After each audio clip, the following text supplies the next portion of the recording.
Hello students, मैं commerce inherits की economics की फैकल्टी हूँ, जो कि अभी आपका बोरिंग रोड में अभी क्रैश कोर्स शुरू किया गया आपके सुविधा के लिए।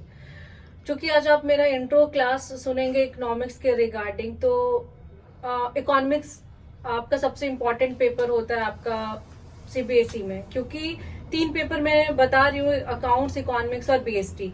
तो बीएसटी तो आप खुद भी कर सकते हो, जो कि मैं आपको बहुत ज्यादा नहीं घुमाऊंगी। मैं क्लियरली बोलूंगी कि बीएसटी खुद की चीज है, खुद की समझ को आप कितना बेहतरी से एक्सप्लेन करके लिखोगे, ये टोटली आप पे डिपेंड करता है। मैं आपको बीएसटी पढ़ा भी दूंगी या कोई भी टीचर पढ़ाएगा, आप लिखोगे भाई जो आपने समझा है, क्योंकि वो पूरा का पूरा थ्योरी पोर्स है ना, स्टाफिंग वगैरह जो भी है, तो वो कंसेप्ट की चीज है। आप उसके वर्ड एब्रिविएशन पे जाइए। सेकेंड, जो सबसे इंपॉर्टेंट आपका जो सिलेबस में होता है वो है इकोनॉमिक्स। क्योंकि मैं इकोनॉमिक्स की फैकल्टी हूं, तो मैं ज्यादा चीजों पे फोकस ना करूंगी, मैं इकोनॉमिक्स की बात करती हूँ। अब इकोनॉमिक्स में आप कैसे स्कोर करोगे सीबीएसई में, कैसे आप, क्योंकि इकोनॉमिक्स एक बहुत बड़ा मेजर पेपर होता है, जो कि आपका पूरा का पूरा क्राइटेरिया आपका डिसाइड करता है कि आपका परसेंटेज में क्या है।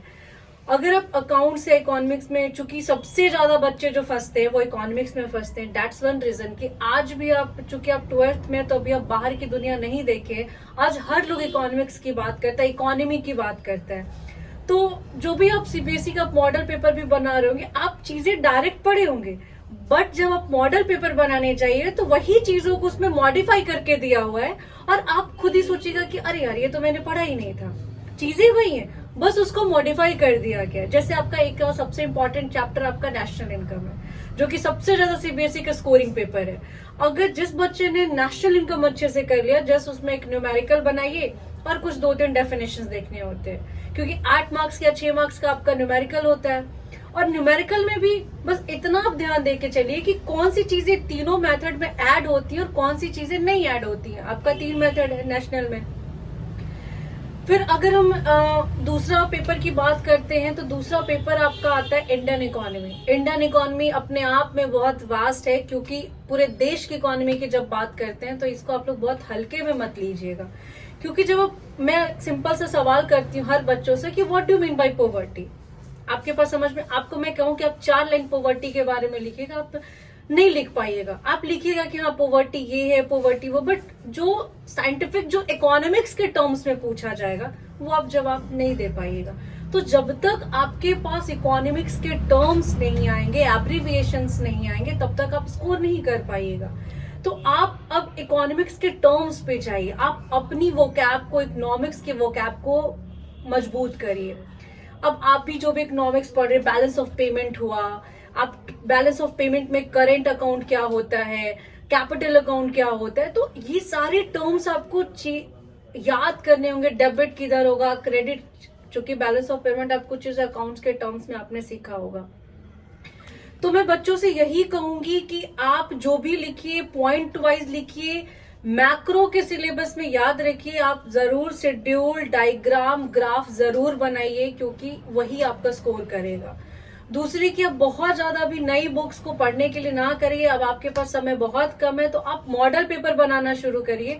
हाँ, मैं एक चीज हर बच्चों को कहूंगी, हो सकता है आप इनिशियल में जब मॉडल पेपर बनाने जा रहे होंगे तो आपसे नहीं बनेगा, आप देख करके ही लिखिए, पर जरूर लिखिए। पर नेक्स्ट डे आप उसको फिर से खुद से बनाइए, और कुछ देख के बनाइए, कुछ खुद से लिखिए। क्योंकि जब तक आप ये चीज नहीं, 10 मॉडल में आपको लगता है कि 10 मॉडल पेपर आप खुद से नहीं बना, 10 मॉडल पेपर देख के बनाइए, पर वो 3 घंटा प्रॉपर बैठ के बनाइए। जब आप 10वें दिन के बाद आप फिर से वो मॉडल पेपर बनाने जाइए ना, यकीन करिए आप कुछ ना कुछ अच्छा स्कोर करेंगे।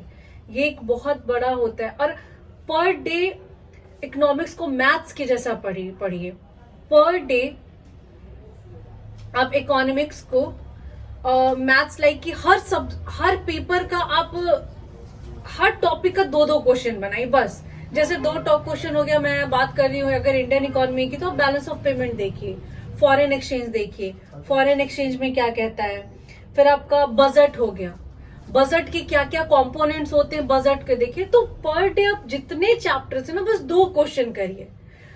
इसीलिए अब आपके पास समय बहुत कम है, तो मैं यही फोकस करूंगी कि आप अपना एक कोई भी सवाल हो, बच्चे पूछते हैं कि मैम कौन सी, कोई भी बुक उठाओ, मैं किसी भी पब्लिकेशन या किसी को भी मैं नहीं कह रही हूँ, आप कोई भी बुक उठाइए, आपके पास जो भी, एक मॉडल पेपर लीजिए, पर डे आप मॉडल पेपर बनाइए।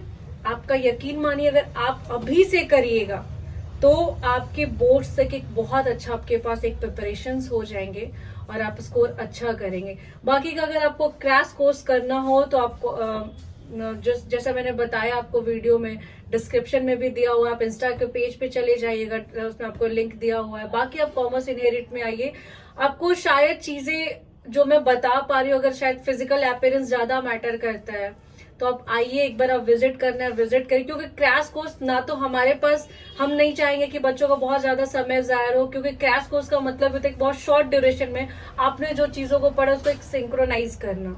ओके, तो मैं बच्चों से यही कहूंगी कि आप अगर आपको लगता है, आप क्रैश कोर्स हमारा ऑनलाइन भी चल रहा है, अगर आपको फिजिकल अगर आप आसपास है तो आप आकर के, यहाँ भी टेस्ट सीरीज शुरू हो चुका है, मॉडल पेपर वगैरह अगर आपको यहाँ भी आकर के देना है तो आप आकर के हमारे सेंटर पे एक बार आकर के आप विजिट कर लीजिए।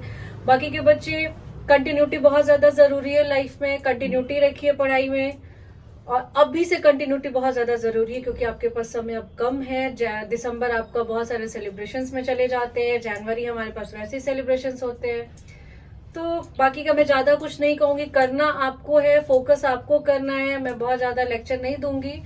तो ठीक है, बाकी हो, wish you all the best for your future. आप अच्छा स्कोर करिए, बाकी का कोई दिक्कत होगा तो आप हमें कमेंट्स में लिख सकते हैं। Okay, thank you.